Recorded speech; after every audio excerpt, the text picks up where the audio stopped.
رب اشرح لی صدری ویسر لی امری واحلل عقدۃ من لسانی یفقہوا قولی، آمین یا رب العالمین۔ اعوذ باللہ من الشیطان الرجیم، بسم اللہ الرحمن الرحیم۔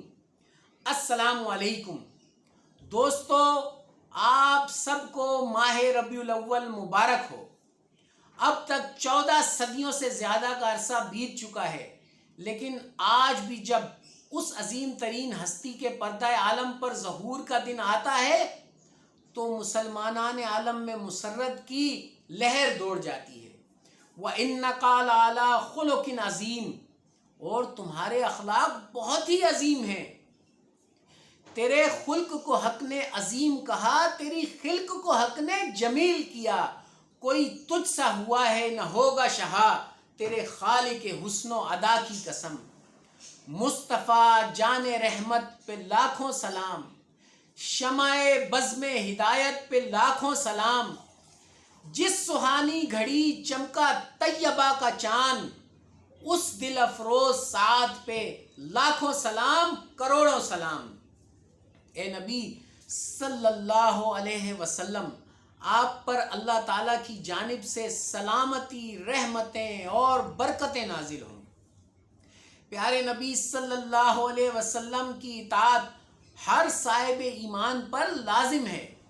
ہمیں زندگی کے ہر معاملے میں آپ کی ہدایت کی پیروی اور حکم کی تعمیل کرنی چاہیے۔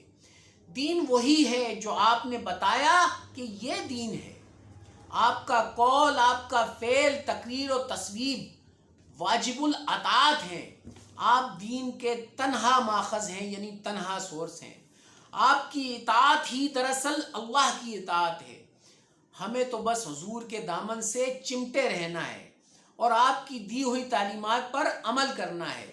اگر ہم اپنی تمام عمر بھی آپ کی تعریف کریں پھر بھی حق ادا نہیں کر سکتے۔ رب العالمین کی لاتعداد انمول نعمتوں میں ایک عظیم ترین نعمت قرآن مجید کا آپ پر نزول ہے، جس میں پوری انسانیت کے لیے ہدایت موجود ہے۔ یہ رب العالمین کی رسی ہے جسے مضبوطی سے پکڑنے والا دنیا و آخرت میں کامیابی حاصل کرے گا۔ پچھلی ویڈیو میں کوشش کی کہ میں صرف سورہ نمبر، آیت نمبر اور صرف ترجمہ بیان کروں اور اس کے علاوہ ایک لفظ بھی شامل نہ کروں، تاکہ اللہ کا پیغام بالکل واضح ہو جائے۔ اور آپ نے دیکھا کہ دعا صرف اللہ ہی سے کرنی چاہیے۔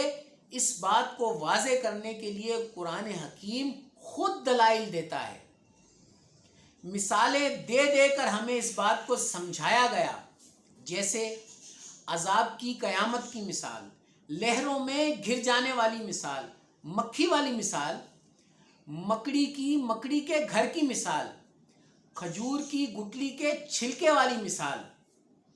جو لوگ اللہ کے علاوہ شریکوں سے دعا کرتے ہیں، اللہ عز و جل فرماتے ہیں کہ وہ صرف ظن کے پیچھے چلتے ہیں، محض بے سند خیال کے پیچھے چلتے ہیں اور محض اٹکلیں دوڑا رہے ہیں۔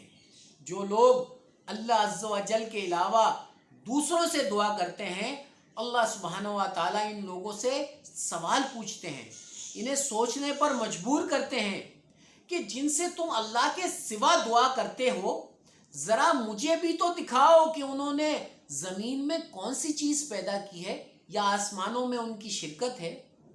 اگر سچے ہو تو اس سے پہلے کی کوئی کتاب میرے پاس لاؤ، یا علم سے کچھ چلا آتا ہو تو اسے پیش کر دو۔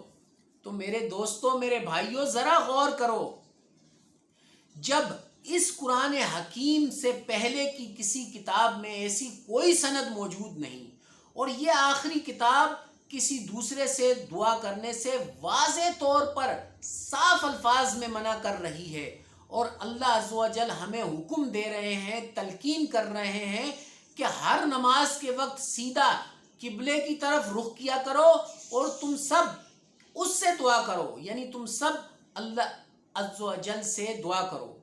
اس کے لیے دین کو سب خالص کرتے ہوئے میرے دوستو، ہمارے پروردگار نے کہا ہے کہ تم مجھ سے دعا کرو، میں تمہاری دعا قبول کروں گا۔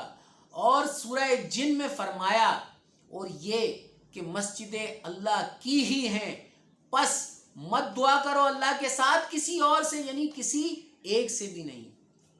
قرآن حکیم کو سمجھنے کے لیے کانٹیکسٹ یعنی سیاق و سباق بہت اہم ہوتا ہے۔